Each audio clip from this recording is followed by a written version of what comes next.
They called him a failure.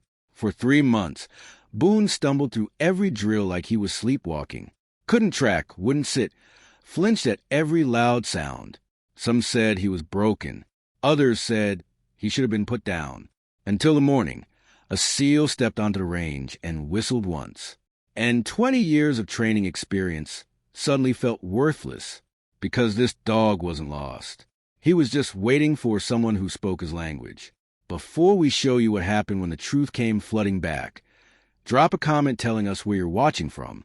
And if you love stories about K9 heroes who refuse to give up, smash that subscribe button, because what you're about to see will blow your mind.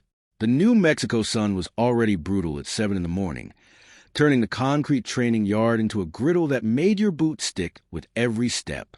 Officer Eli Harlow squinted against the glare as he pulled into the federal K9 complex, his Honda Civic looking pitiful next to the row of tactical vehicles and armored transports that lined the lot. For days on the job, and they were already handing him the problem case. "That one's yours," Sergeant Dorsey had said yesterday, pointing to a kennel at the far end like he was indicating a broken piece of equipment. "Boone, Belgian Malinois, for years old. Good luck. You're going to need it."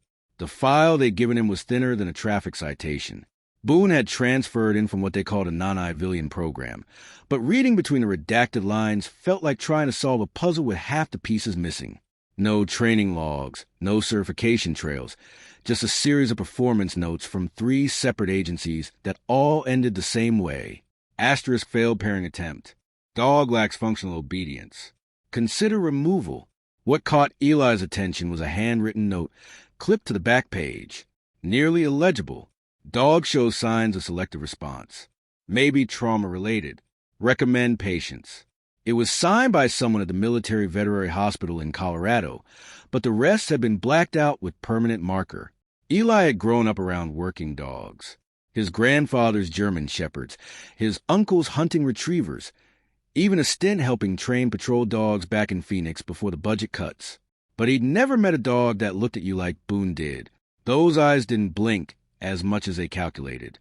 Head low, ears forward, something unreadable simmering just beneath the surface. He didn't growl when strangers approached his kennel, didn't bark at feeding time, just stared with the intensity of someone trying to solve a problem you couldn't even see. "Morning, bud," Eli said softly, clipping the lead to Boone's collar. The dog didn't resist, but he didn't cooperate either. Just stood there like he was tolerating the whole arrangement. They walked to the training yard like strangers, forced to share an elevator. The morning's first drill was basic formation. Heel, stop, pivot, return. Kindergarten stuff for a dog with Boone's build and obvious breeding. But watching him move through the course was like watching someone try to remember a language they used to speak fluently. He'd start strong, shoulders square, pace controlled. Then something would shift behind those dark eyes, and he'd drift sideways or stop completely or just sit down in the middle of the chorus like he'd forgotten why he was there. It wasn't defiance. Eli had seen plenty of stubborn dogs. This was different, like Boone was waiting for a signal that never came. The strangest part was how he moved when he thought no one was watching. During water breaks, Eli caught him naturally clearing corners, instinctively positioning himself with sight lines to multiple exits. He'd pause at doorways, scan left and right, then enter with the fluid grace of someone who'd done it 1,000 times before. But the moment training resumed, that focus would evaporate. "Focus, Boone," Eli would say, not harsh, just encouraging. "Come on, boy. I know you've got this." But Boone would just stare past him like he was listening for something that never came. The scent work was worse. They set up 4 identical boxes, only one containing the target odor. A simple cocaine simulation that most dogs could identify. After 2 weeks of training, Boone approached the first box, sniffed once, then sat down and looked at Eli with an expression that seemed to say, "What's the point?" By lunch, the other handlers had started to notice. "How's your project going?" Officer Martinez asked, not bothering to hide his smirk as he watched Boone ignore a perfectly executed hand signal.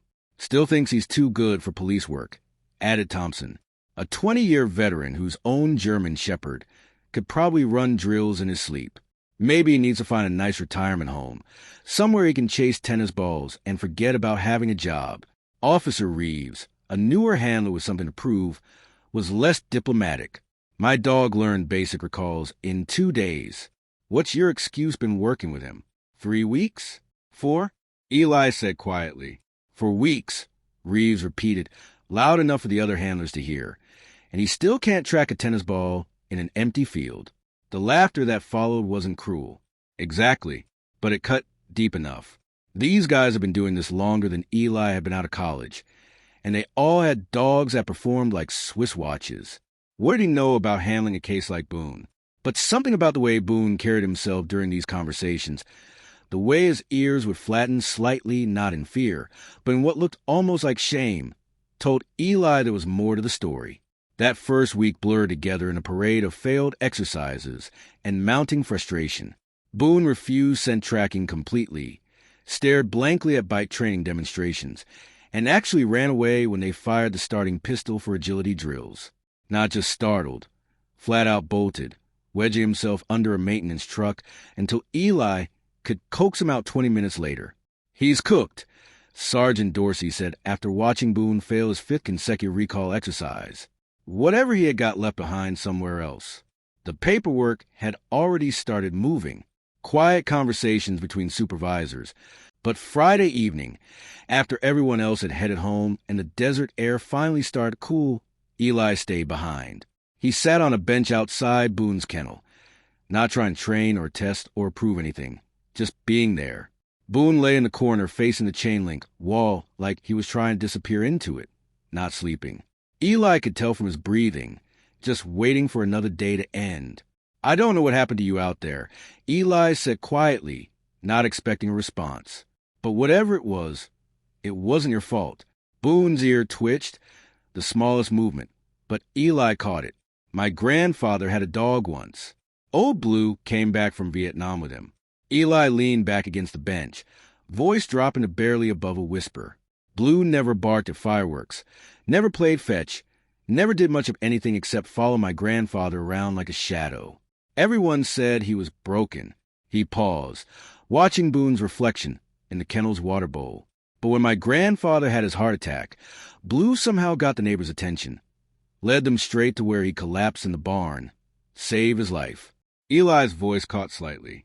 Sometimes the ones who look broken are just carrying weight the rest of us can't see.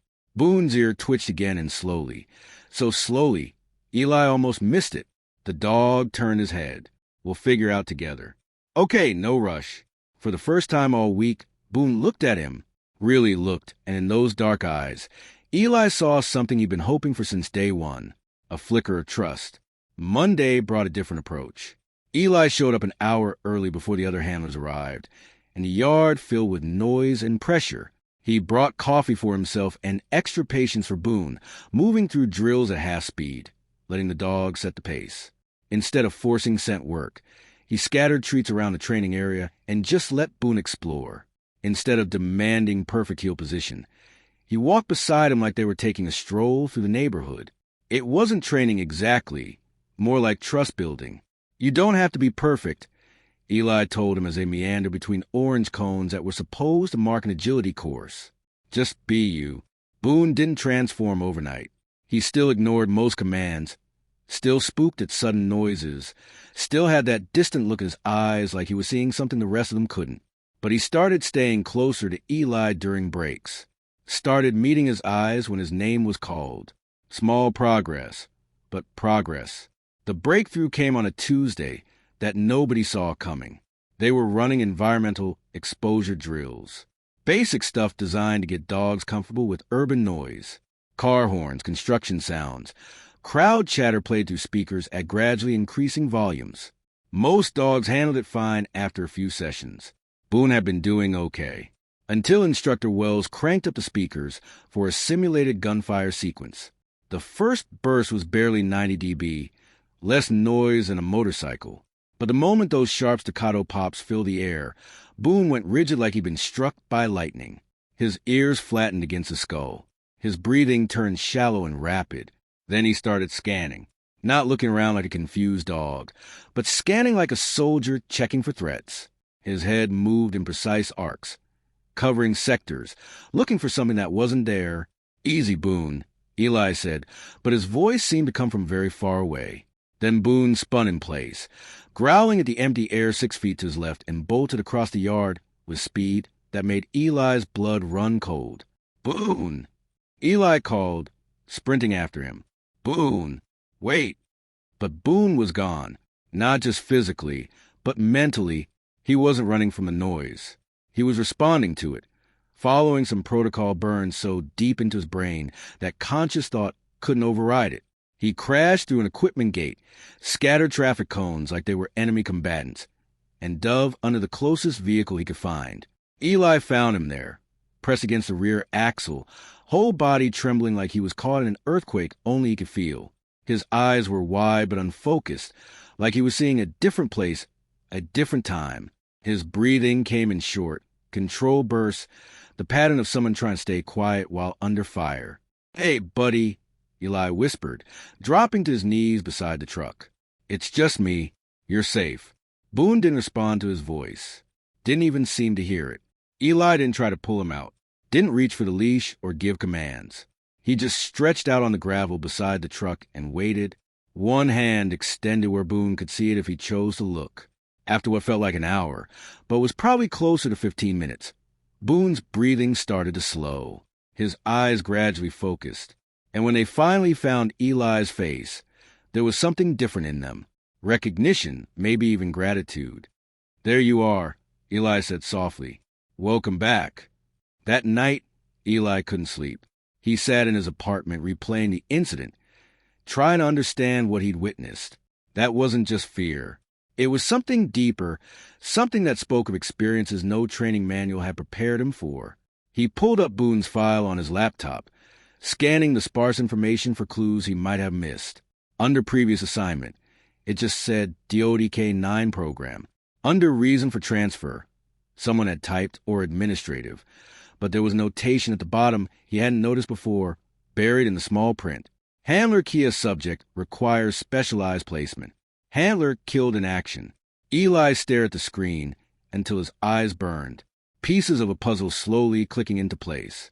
Boone hadn't been transferred because he was defective. He'd been transferred because his world had been blown apart and nobody knew how to put it back together. The morning of Boone's scheduled evaluation, what everyone knew would be his last chance, started with the sound of tires on gravel that didn't belong to any vehicle Eli recognized. 2 black Suburbans rolled through the main gate like they owned the place. No markings, no fanfare, just the kind of quiet authority that made people step aside without being asked. The instructors and handlers gathered near the fence line, whispering among themselves as the vehicles parked in perfect formation. The doors opened with military precision, and out stepped 4 men, who moved like they were still wearing uniforms even though they were, dressed in civilian tactical gear. Quiet boots, watchful eyes, the kind of stillness that came from knowing exactly how dangerous the world could be. At the center of them was a man who didn't need an introduction. Commander Nash looked like he'd been carved out of granite and weathered by decades of hard choices. Broad shoulders, silver threading through dark hair, a scar along his jawline that told stories he'd probably never share. But it was his eyes that caught Eli's attention. The same distant, calculating look he'd seen in Boone. "Can we help you, gentlemen?"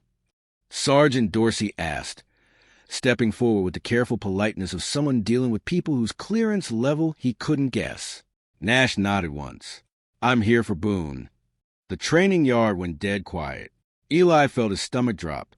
"Boone, as in the Belgian Malinois you've been working with," Nash confirmed, his gaze finding Eli across the yard. "I understand he's having some adjustment issues." Dorsey looked confused. "How did you even know about our dog?" "Word travels," Nash said simply, then louder, "Where is he?" Eli found himself walking forward, Boone padding silently beside him on a loose lead. The dog had been unusually calm all morning, but now his head was up, ears forward, like he was trying to solve a familiar puzzle. Nash stopped 15 feet away and studied Boone with the intensity of someone reading a report written in a language only he understood. "Hello, Ghost," he said quietly. Boone froze. Then Nash gave a low, sharp whistle, a specific tone that cut through the morning air like a blade. The change in Boone was instantaneous and complete. His posture straightened, his breathing steadied, and for the first time since Eli had known him, the confusion cleared from his eyes.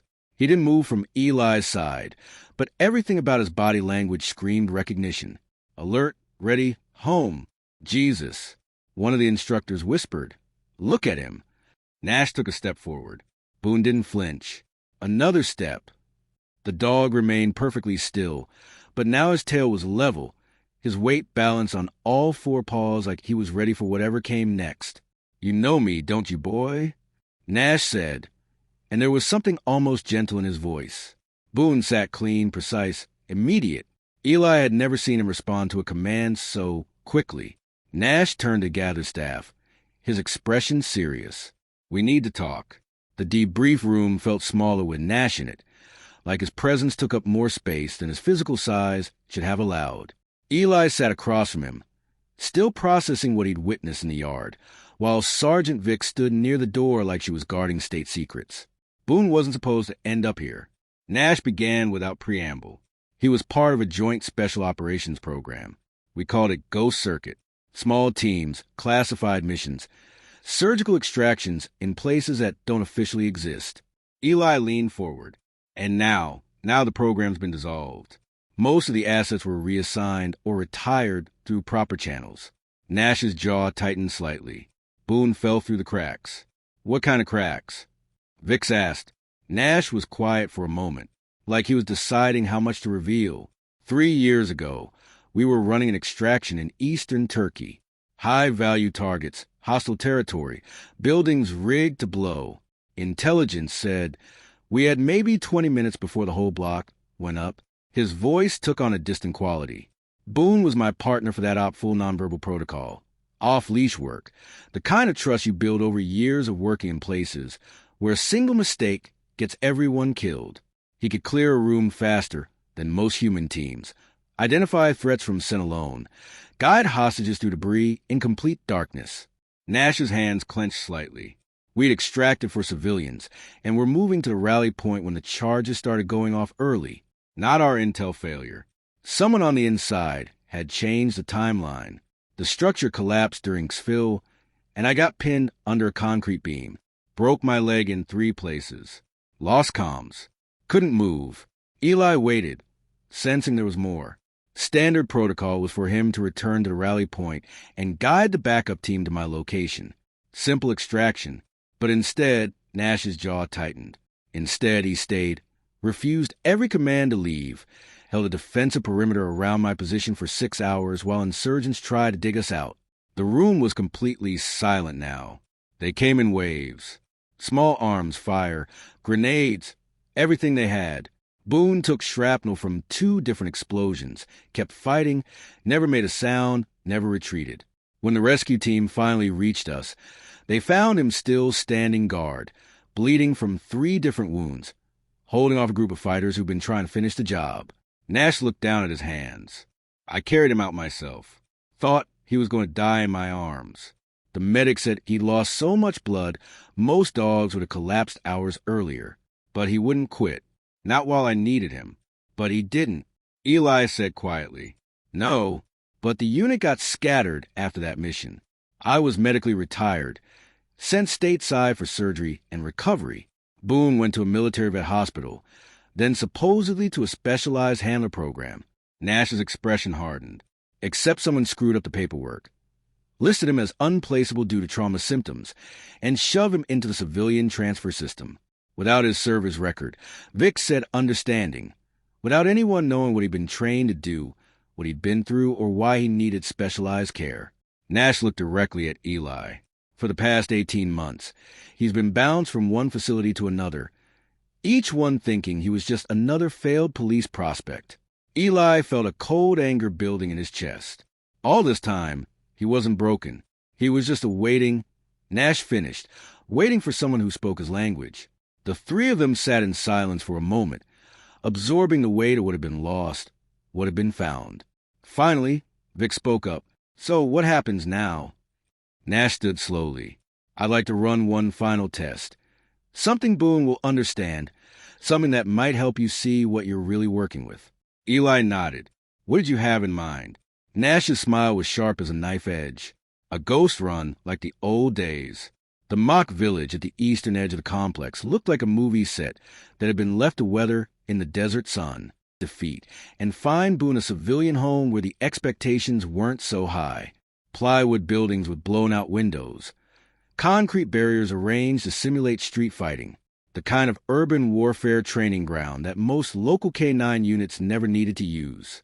Nash had requested minimal observers, just Eli, Sergeant Vixes, and 2 other instructors who'd promised to keep their mouths shut about whatever they were about to witness. The SEALs remained on the perimeter, quiet as shadows. This isn't about obedience, Nash explained as they walked Boone to the starting position. It's about instinct under pressure. One target hidden somewhere in the village. A sense signature designed to mimic human stress pheromones. Same as we use for live hostage scenarios overseas. He produced a Remington 870 shotgun from one of the vehicles, checked the chamber, and loaded a single blank round. Fair warning, this is going to be loud. Real loud. If Boone isn't ready, we'll know immediately. Eli knelt beside his partner, one hand resting on the dog's shoulder. You don't have to do this, Bud, but if you want to show them who you really are. Boone's eyes were locked on Nash, but there was no fear in them now, just focus. Nash walked 20 paces back, raised a shotgun, and called over his shoulder. Everyone ready? Eli gave a thumbs up. Nash pulled the trigger. The blast shattered the morning quiet like a sledgehammer through glass, echoing off the plywood walls and sending a flock of crows screaming into the sky. The other dogs in the distant kennels started barking. The instructors flinched despite their ear protection. Boone didn't even twitch. Then Nash gave that same sharp whistle from before. One note clear as a bell. Boone was already moving. He flowed across the ground like liquid shadow, low and controlled, reading the terrain with an intelligence that made Eli's breath catch. No hesitation, no confusion, just pure operational focus as he cleared the first building with movements too precise to be instinct. Watching him work was like seeing a master craftsman return his tools after years away. He checked corners with systematic precision, dismissed decoy sense without breaking stride, navigated obstacles that would have slowed human operators. This wasn't the confused, struggling dog from the training yard. This was something else entirely. Silence. 30 seconds, a minute. Eli found himself holding his breath.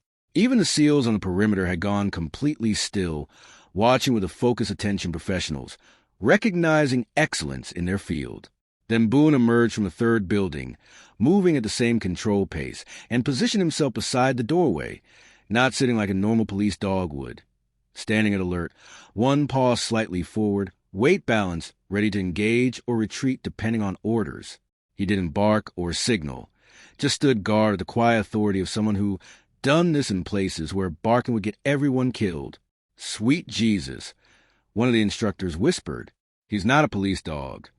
No, Nash said quietly, walking over to confirm what Boone had found. He's not. The target was exactly where Boone had indicated, but Nash emerged from the building, shaking his head in something that looked like amazement. He didn't just find it, Nash called out. He identified the most offensible position in the building, checked for secondary threats, and established overwatch on the primary approach route. He looked at the gathered observers with something approaching awe. That's not search and rescue. That's tactical operations at the highest level. Nash emerged from the building and approached Boone, who remained at his post until given a subtle hand signal to stand down. Only then did the dog relax, trotting over to Eli with something approaching pride in his posture. He doesn't need me anymore, Nash said, watching the reunion. But I think he's found someone new to trust. Eli ran his hands through Boone's fur, feeling the steady heartbeat beneath, the controlled breathing of an operator coming down from a successful mission. For the first time since they'd been paired, Boone leaned into the contact, accepting the praise like he finally understood he'd earned it. What happens now? Eli asked. Nash adjusted the shotgun on his shoulder. Now you stop treating him like he's broken and start treating him like the hero he is. There was no ceremony when Nash left, no medals or formal recognition, just a firm handshake and a quiet word to Eli before the SEALs loaded back into their vehicles. He picked you, Nash said simply. That whistle I used, it was a reset command designed to activate his training protocols under specific circumstances. But when I gave the stand-on signal, he chose to come to you instead of me. Eli looked down at Boone, who sat calmly at his side. What does that mean? It means he's ready to move forward with a partner who sees him for what he is, not what he used to be. The Suburbans rolled out as quietly as they'd arrived, leaving behind a training facility that would never look at failure the same way again. Within a week, Boone's status had been quietly updated. No longer a remedial case or a problem to be solved. Instead, he was designated as a specialized demonstration animal, the kind of assignment reserved for dogs whose capabilities exceeded standard protocols. The mockery stopped. The snide comments disappeared. When Boone walked through the training yard now, the other handlers watched with something approaching reverence. Officer Reeves was the first to approach Eli directly, hat in hand, looking embarrassed. Listen, I owe you an apology in him. I had no idea what we were looking at. Thompson, the 20-year veteran, was more direct. Command wants to know if you'd be willing to help develop new trauma protocols for dogs coming out of military service. He paused, studying Boone, who sat calmly beside Eli. Turns out there are more like him in the system than anyone realized. Even Sergeant Dorsey pulled Eli aside that Friday. I've been doing this for 15 years, he said quietly. Never seen anything like what that dog did in the village. The way he moved, the decisions he made, that's not training. That's combat experience. But the biggest change was in Boone himself. Not because he'd suddenly become perfect at traditional police work. He still struggled with routine traffic stops and standard drug detection.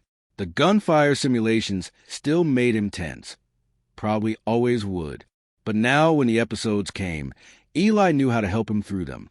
More importantly, Boone had stopped waiting for signals that would never come.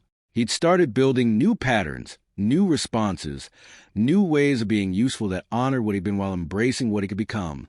Eli found himself walking differently, too, prouder, more aware of the honor that came with being chosen by someone who'd already given everything for others.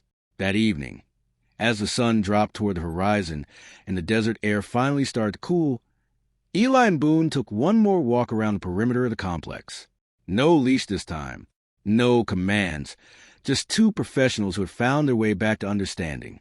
You know what? Eli said as they paused to watch the sunset paint the mountains purple and gold. I think we're going to be just fine.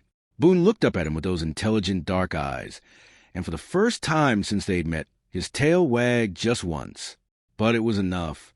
Have you ever met someone, person or animal, who carried invisible scars from service? Sometimes the deepest wounds are the ones you can't see, and healing takes a different kind of courage than we usually talk about. Boone's story reminds us that failure isn't always about capability. Sometimes it's about being judged by the wrong standards or being asked to perform in a world that doesn't understand where you've been. What would you have done in Eli's position? Would you have kept believing in a partner everyone else had written off? Drop your thoughts in the comments below. We read every single one, and they help us understand what stories matter most to you. If this story touched something in you, hit that like button and share it with someone who believes in second chances. Subscribe to our channel and ring that notification bell so you never miss another story about the heroes who serve without asking for recognition. Our other K9 stories are appearing on your screen right now. Each one a reminder that courage comes in all shapes and sizes. And sometimes the greatest warriors are the quietest ones. We'll see you tomorrow with another story that proves heroism isn't always loud or obvious. Sometimes it's just about showing up day after day and refusing to give up on someone the world has forgotten. Until then, remember to look closer. The most extraordinary stories are often hiding in plain sight.